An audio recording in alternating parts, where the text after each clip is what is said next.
એક એવી દિવાળી હતી જ્યારે આપણે ખરેખર દિવાળી મનાવતા હતા. એક એવી દિવાળી હતી જ્યારે ફટાકડા અપાવે ને પપ્પા તો દુનિયાનો સૌથી કિંમતી ખજાનો મળી ગયો હોય ને એવું લાગતું. અને ફટાકડા વિચારી વિચારીને વાપરતા. ફટાકડાનું રેશનિંગ થતું.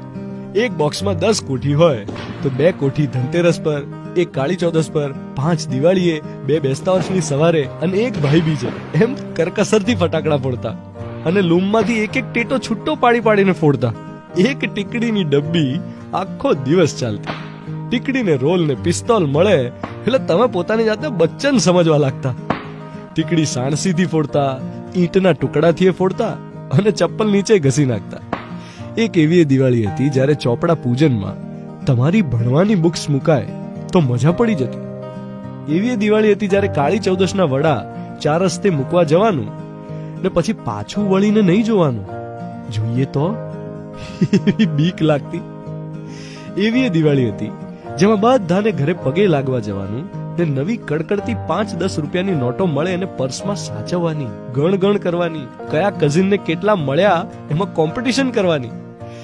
એક એવી દિવાળી હતી જ્યારે મમ્મીને મઠિયા તળાવવામાં હેલ્પ કરવાની મજા પડતી. ચકરી પાડવા માટે, સેવ માટે પાડોશના આંટીઝ આપણા ઘરે આવે અને ગરમ તેલની સુગંધથી આખું ઘર મગમગતું. ઘૂઘરાની કાંગરી કેવી રીતે પડે છે એમાં ક્યુરિયોસિટી હતી. એક એવી દિવાળી હતી જ્યારે બધા બહારગામ નહોતા જતા રહેતા. આપણે પગે લાગવા, સાલ મુબારક કહેવા વગર, ફોન કરે વગર પૂછે કોઈના પણ ઘરે જઈ શકતા.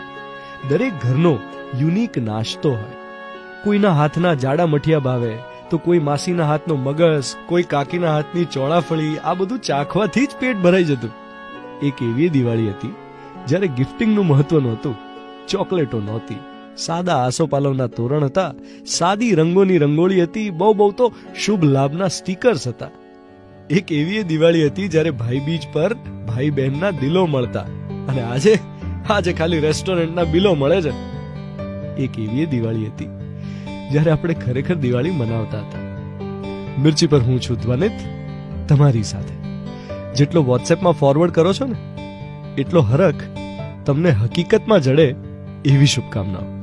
હેપી દિવાળી.